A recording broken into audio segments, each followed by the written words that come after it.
भारत की अध्यक्षता में होने वाली G20 के कल जारी लोगों को लेकर के कांग्रेस ने सवाल उठा दिए। जयराम रमेश ने G20 के लोगों पर सवाल उठाते हुए ट्वीट किया कि बीजेपी का चुनाव चिन्ह कमल G20 में भारत की अध्यक्षता का लोगो बन गया है। जयराम रमेश ने लिखा कि पीएम मोदी और बीजेपी खुद को बढ़ावा देने का कोई मौका गंवाते ही नहीं है। कल G20 का लोगो लॉन्च किया गया और उसके बाद कांग्रेस ने इस लोगो को लेकर के सवाल उठा दिया, क्योंकि लोगो में कमल का फूल आपको नजर आ रहा है। इसको लेकर क्योंकि बीजेपी का यह चुनाव चिन्ह है, कांग्रेस की तरफ से कहा गया। जयराम रमेश ने ये ट्वीट करते हुए लिखा कि पीएम मोदी हो, बीजेपी खुद को बढ़ावा देने का कोई भी मौका नहीं गंवाते, यानी हर मंच से सिर्फ और सिर्फ अपना प्रचार करना जानती है बीजेपी, ये कहते नजर आए। 70 साल पहले नेहरू ने कांग्रेस के झंडे को भारत का झंडा बनाने के प्रस्ताव को खारिज कर दिया था। ये कहा गया अब भारत की G20 के अध्यक्षता के लिए बीजेपी का चुनाव चिन्ह आधिकारिक। अचार सिर्फ खाने के लिए ही नहीं है, कमाने के लिए भी है। ये अचार के बिजनेस करके महीने के 5 लाख कमा रहे हैं। आपको भी ये करना है तो फ्रीडम ऐप को अभी डाउनलोड कीजिए। लोगो बन गया है, ये बना दिया गया लोगो। जो तस्वीर इस वक्त आप देख रहे हैं, मोदी जी और बीजेपी खुद को बढ़ावा देने के लिए बेशर्मी से कोई मौका नहीं गंवाते हैं। ये बड़ी बातें कांग्रेस की तरफ से कही गई, जयराम रमेश की तरफ से ट्वीट किया गया और ये बताया गया कि चाहे प्रधानमंत्री नरेंद्र मोदी हो, चूंकि ताल्लुकात बीजेपी से हैं, लेकिन इसके अलावा चाहे पॉलिटिकल पार्टी हो बीजेपी, कोई भी मौका नहीं ये छोड़ते हैं, नहीं गंवाते हैं। ये ट्वीट आपको और इस लोगों को लेकर के जो इस वक्त राजनीति हो रही है, वो इस वक्त आपको हमने दिखाया भी किस तरीके से कांग्रेस की तरफ से सवाल उठाए गए हैं।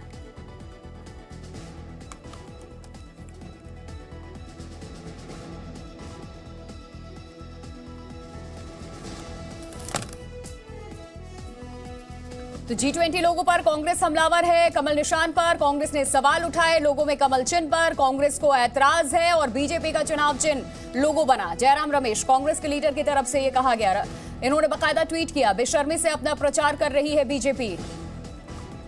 तो प्रधानमंत्री नरेंद्र मोदी ने दरअसल आपको बता दें ट्वीट किया था कि G20 का मतलब क्या होती है, जो लोगो है रिप्रेजेंट किस तरीके से वासुदेव कुटुंबकम को कर रहा है।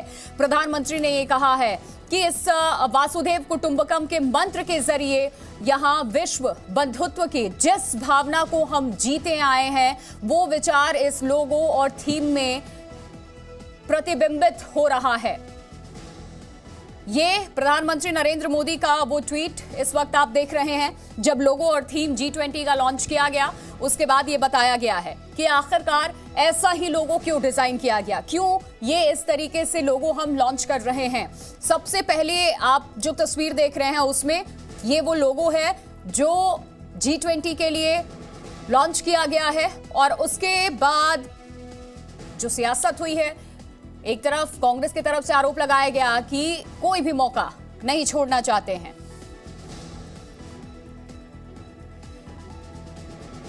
तो तमाम सवाल भी खड़े हो रहे हैं, G20 में कमल पर कला क्यों आखिर, सियासी दलदल फंस गया कमल, और G20 में कमल से बीजेपी का प्रचार, ये सबसे अहम सवाल, क्योंकि आरोप लगाए जा रहे हैं G20 में राष्ट्र का सम्मान, कांग्रेस क्यों परेशान, और कमल पर सिर्फ बीजेपी का कॉपीराइट क्या।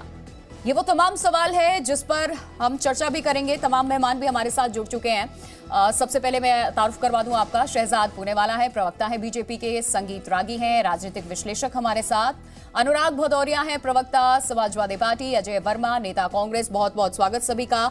और सबसे पहले अजय वर्मा जी, आप ही से मैं शुरुआत करूंगी क्योंकि ऐतराज आप ही की पार्टी को है। आप कह रहे हैं, आपने बकायदा जयराम रमेश जी ने ट्वीट किया और ये कहते हैं कि बड़ी बेशर्मी के साथ चाहे प्रधानमंत्री नरेंद्र मोदी हो या बीजेपी हो, प्रचार का मौका नहीं छोड़ती है। क्यों सर?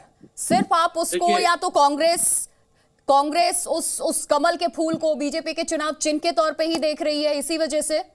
वो तो हमारी पहचान है ना, राष्ट्रीय फूल है।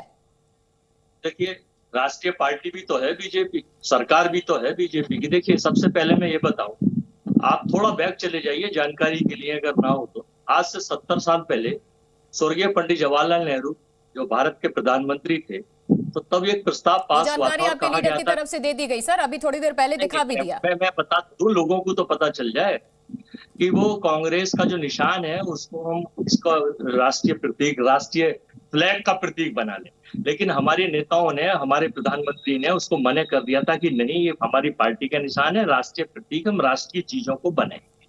मैडम, बीजेपी में सबसे बड़ी कमी क्या है कि इसमें इनके लोग प्रोपोगेंडिस्ट हैं और केवल मुद्दों से भटकाने के लिए प्रोपोगेंडा करते हैं। कमल का फूल ही चिन्ह क्यों बना रहे हैं? हिंदुस्तान में तो और भी बहुत सारे प्रतीकात्मक चिन्ह हैं। हिंदुस्तान में जो ऋषि मुनियों की धरती है, ये देवताओं की धरती है, ये राष्ट्रवादियों की धरती है, और इस पे वो लोग जो राष्ट्र को कुचलने का प्रयास करते हैं। ठीक है, कमल का अपना महत्व है, राष्ट्रीय फूल है हमारा, लेकिन ये साथ ये सोचिए कि जब किसी को कंट्रोवर्सी है, वो बीजेपी का राष्ट्रीय चुनाव चिन्ह भी है, और देश के लोगों से मोरबी में आपने देखा क्या हुआ था। मोरबी में ठीक है, शहजाद पूनेवाला G20 में, ठीक है सर, शहजाद पूनेवाला G20 में कमल से बीजेपी का प्रचार आप कर रहे हैं क्या?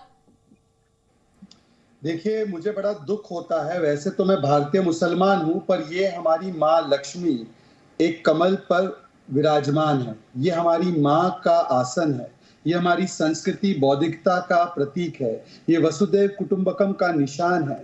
ये पूरी दुनिया को संदेश देता है कमल कि हम एक कमल की तरह खिल रहे हैं, जब पूरी दुनिया में कोविड का अंधकार है, आर्थिक चुनौतियों का अंधकार है, और ये नए भारत को दर्शाता है। और कमल को तब चिन्ह बनाया गया, राष्ट्रीय फूल बनाया गया, जब भारतीय जनता पार्टी थी भी नहीं। और माफ कीजिएगा, राजीव का मतलब भी कमल होता है, कमलनाथ में कमल भी वही कमल है। तो क्या उसको भी षड्यंत्र मानते हुए जयराम रमेश अब कमलनाथ जी के नाम से केवल कमल हटाकर नाथ रखेंगी? राजीव गांधी के राजीव को हटा देगी?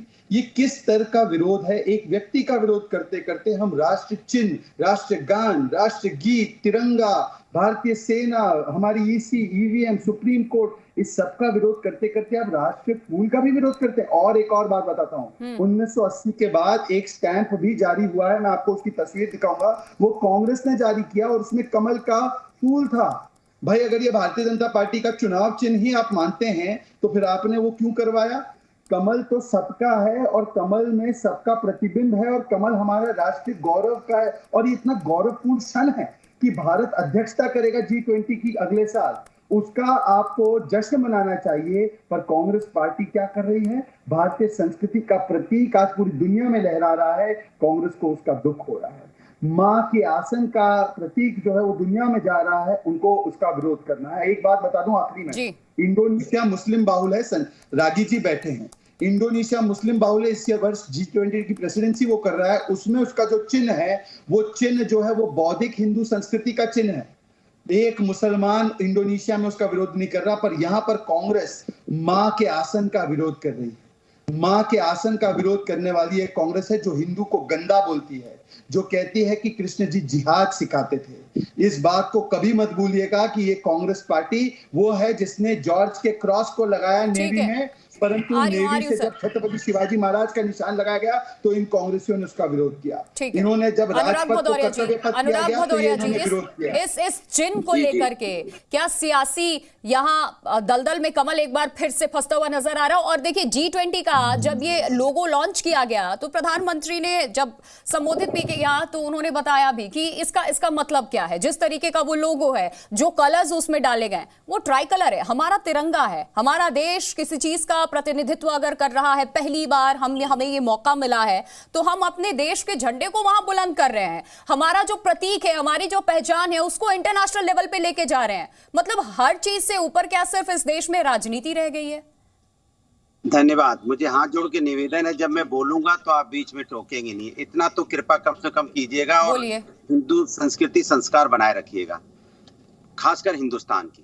भारतीय जनता पार्टी के प्रवक्ता ने हिंदू बात किया, कहा था हिंदू की ये है, तो ये तो वो लोग हैं जो हिंदू का सम्मान ही नहीं करते। सर सुनिए, हिंदू मुसलमान हिंदुस्तान का सम्मान बैठे हैं, इसीलिए तुरंत शहजाद पूनेवाला को रोक करके मैं आप पर आई, अनुराग भदौरिया जी, इसीलिए मैं आप पर आई हूँ। G20 के लोगों को लेकर हम बात कर रहे हैं सर, हिंदू मुसलमान हम नहीं कर रहे हैं। क्यों बुलाया? मैं अपना जो बीजेपी प्रवक्ता ने बोला मैं जवाब दूंगा। अरे सवाल जो पूछा सर उस पर जवाब दे दीजिए ना। उनको वहीं रोक दिया मैंने, जैसे वो ट्रैक से भटके मैंने रोक दिया शहजाद पूनेवाला को। निवेदन किया था कि जब बीजेपी के प्रवक्ता बोल रहे थे तब तो आप एकदम, अरे सर जैसे ही उन्होंने हिंदू मुसलमान करना शुरू किया, आ गई मैं आपके पास, आपको वक्त दिया। पहले अजय वर्मा जी के पास जाना था लेकिन आपको वक्त दिया मैंने। आप अपनी बात G20 को लेकर के रखिए, मत दीजिए, इस लोगों को लेकर रखिए सर। क्या मेरे ऊपर मत दीजिए वक्त, कमाल की चापलूसी करती है बैठ के टीवी चैनल पे। सर सुनिए जरा, आराम से भाषा की मर्यादा क्रॉस मत कीजिए, जैसे ही सुन तो लीजिए,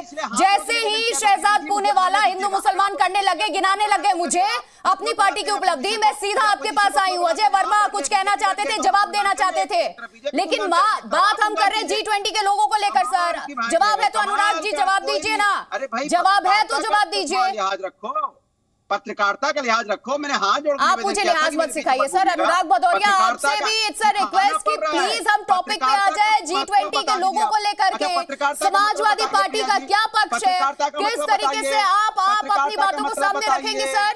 पत्रकारिता का मतलब बताइए। चलिए अभी आपका ज्ञान वो बताने के लिए मैं आपके पास, आप सब सुनिए, वो ना बताने के लिए मैं बैठी हुई हूँ और ना आपसे ये सब सुनने के लिए बैठी हुई हूँ। अनुराग भदौरिया, समाजवादी पार्टी G20 के इस लोगों को लेकर के क्या कहेगी? मुझे बोलने देंगे कि नहीं बोलने देंगे? तो बोलिए ना सर, इस मामले में जवाब दीजिए, दे दूं या नहीं दे दूं? बोलिए। और प्रवक्ता और पत्रकार का मतलब भी बता दीजिएगा। बोलिए ना सर, G20 को लेकर के आप बोलिए तो सही, इस लोगों को लेकर बता दीजिएगा। मैं जवाब दे रहा हूँ और जाते जाते मतलब जरूर बता दीजिएगा। देखिए, बीजेपी के प्रवक्ता ने जहां बात हिंदुस्तान की हो रही थी, अचानक उन्होंने उसमें अपने का ट्विस्ट देने के लिए हिंदू शब्द का इस्तेमाल कर दिया। मैं उनसे पूछना चाहता हूं, जो हिंदुस्तान रम में है, जिसको रम में राम, विस्की में पता नहीं क्या क्या दिखते थे, उनको तो अपनी अपनी पार्टी में ले लिया। संजय निषाद जो कह रहे थे दशरथ के बेटे राम नहीं है, उनको आपने मंत्री बना दिया। तब आपका कहां गया था ये? इसके मतलब वासुदेव कुटुंबकम की तो बात करते हैं। और आप एक बात और पीडी अलगाववादी के साथ जाके आप सरकार बना लेंगे पीडीपी के साथ, तब कहां चला जाता है आपका? तो आप सिर्फ अपने सत्ता के हिसाब से इसका इस्तेमाल कर। मैं कहता हूं वसुदेव कुटुंबकम की बात की गई, अच्छी बात है, लेकिन भारतीय जनता पार्टी वसुदेव कुटुंबकम का मतलब तो समझे। हम पूरे ब्रह्मांड को अपना मानते हैं और हर व्यक्ति में हम प्रभु राम को देखते हैं जी। यही तो कहा तुलसीदास ने। लेकिन ये वो कौन लोग हैं? ये अपने ही देश में अपने ही लोगों को अपना मान ले, पहले तो बड़ी बात है। ये जाति धर्म की राजनीति में व्यस्त रहते हैं, अपने हिंदुस्तान को ही एक कुटुंब मान ले, उनमें ही एकता बनाए रखें, उसके अंदर कम से कम नफरत की बात ना करें तो अच्छा है। ये सर आपको पूरा वक्त दिया गया। G20 के लोगों में समाजवादी पार्टी क्या देख रही है? जो लोगो लॉन्च किया गया है, जिसको लेकर कांग्रेस ने आपत्ति दर्ज कराई, आप क्या देख रहे हैं? समाजवादी पार्टी का क्या स्टैंड है? आपने पूरा समझाया मुझे, एक ब्रह्मांड को देखना चाहिए, साथ लेकर चलना चाहिए। भारतीय जनता पार्टी अपने आप को राष्ट्र से बड़ा समझ, ठीक है, यानी कि, और वो भूल जाती है राष्ट्र बड़ा होता है। सुन लीजिए, आप मुझे बोलने दीजिए। राष्ट्र बड़ा होता है, राष्ट्र से बड़ा ना कोई व्यक्ति है ना कोई पार्टी है। लेकिन भारतीय जनता पार्टी के नेता बड़ी आसानी से बोलते हैं, व्यक्ति का विरोध करते राष्ट्र का विरोध करने लगते हैं। और राष्ट्र का मतलब नहीं पता है, लेकिन राष्ट्र का रिएक्शन ले लेती हूँ, ठीक है, उसके बाद संगीत रागी आपका रुख करूंगी जी। इसलिए आपको शहजाद जी, आप राष्ट्र से ऊपर नहीं है, आप राष्ट्र से नीचे हैं। मैं अपनी बात रख सकता हूँ। बहुत बहुत धन्यवाद। रागी जी बैठे, मैं चाहता हूँ कि उनका विश्लेषण भी आए।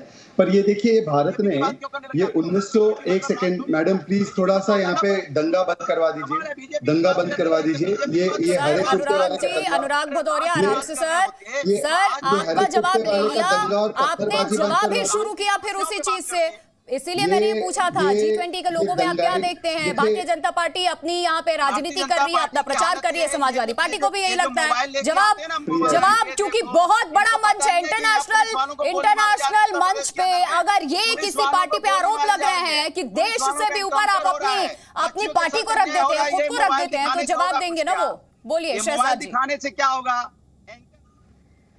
ये भारत का स्टैंप इशू किया गया है जब कांग्रेस की सरकार थी। इसमें कमल दिख रहा है।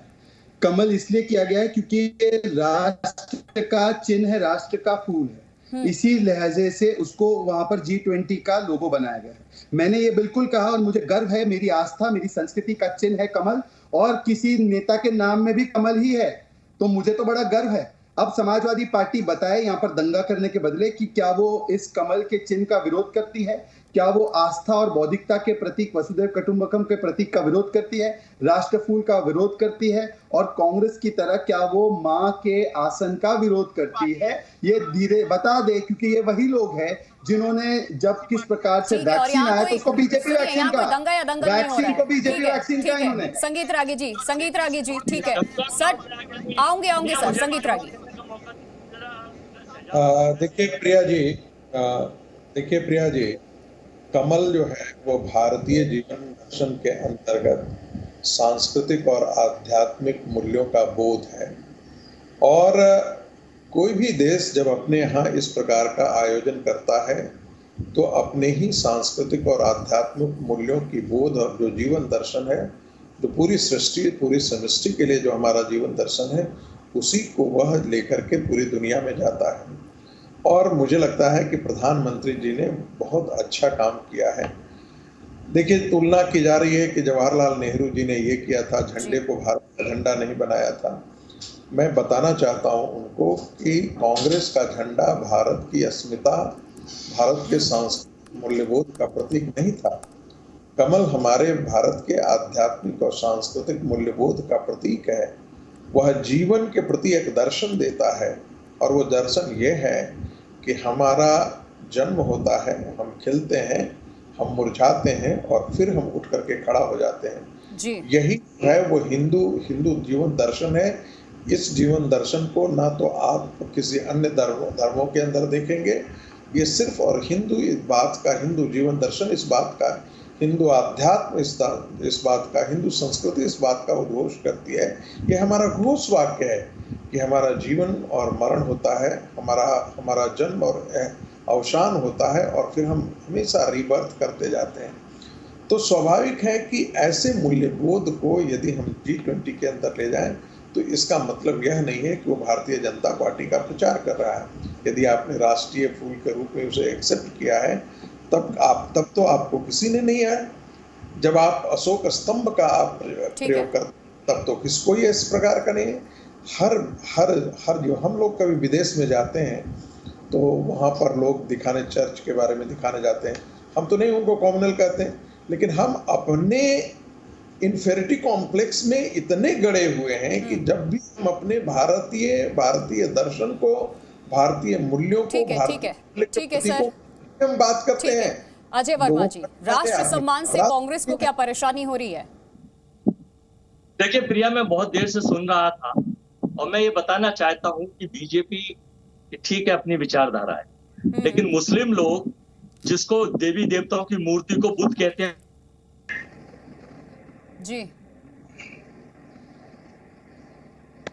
कि 140 करोड़ लोग निंदा कर रहे हैं इस चीज की कि भगवान और उनके आसन को पॉलिटिसाइज करने का काम ये नकली हिंदू और नकली राष्ट्रवादी लोग कर रहे हैं। मैं भी, कांग्रेस पार्टी इसकी निंदा करती है कि अगर लक्ष्मी माँ के आसन को आपने पॉलिटिसाइज करा और सर राजनीतिक इस्तेमाल करने का प्रयास, जवाब हिंदू से शुरू होकर के मुसलमान पे ही क्यों आके खत्म होता है? इसके अलावा इस देश में कुछ टॉपिक नहीं बचा क्या? G20 के लोगों को लेकर के सवाल कर रही हूँ। हर किसी के जुबान से ये चीज जरूर निकल रही है, हिंदू मुसलमान, माँ लक्ष्मी, हिंदू देवी देवता, नकली हिंदू, असली हिंदू। जरा सुन तो लीजिए, अगर भगवान को पॉलिटिसाइज करने का काम बीजेपी के मंत्री, बीजेपी के MP, इनके MLA, कभी उन्हें राम ठीक है, तो G20 के लोगों पर कांग्रेस का अभी वही स्टैंड भी हमें देखने को मिल रहा है। अचार सिर्फ खाने के लिए ही नहीं है, कमाने के लिए भी है। ये अचार के बिजनेस करके महीने के 5 लाख कमा रहे हैं। आपको भी ये करना है तो फ्रीडम ऐप को अभी डाउनलोड कीजिए।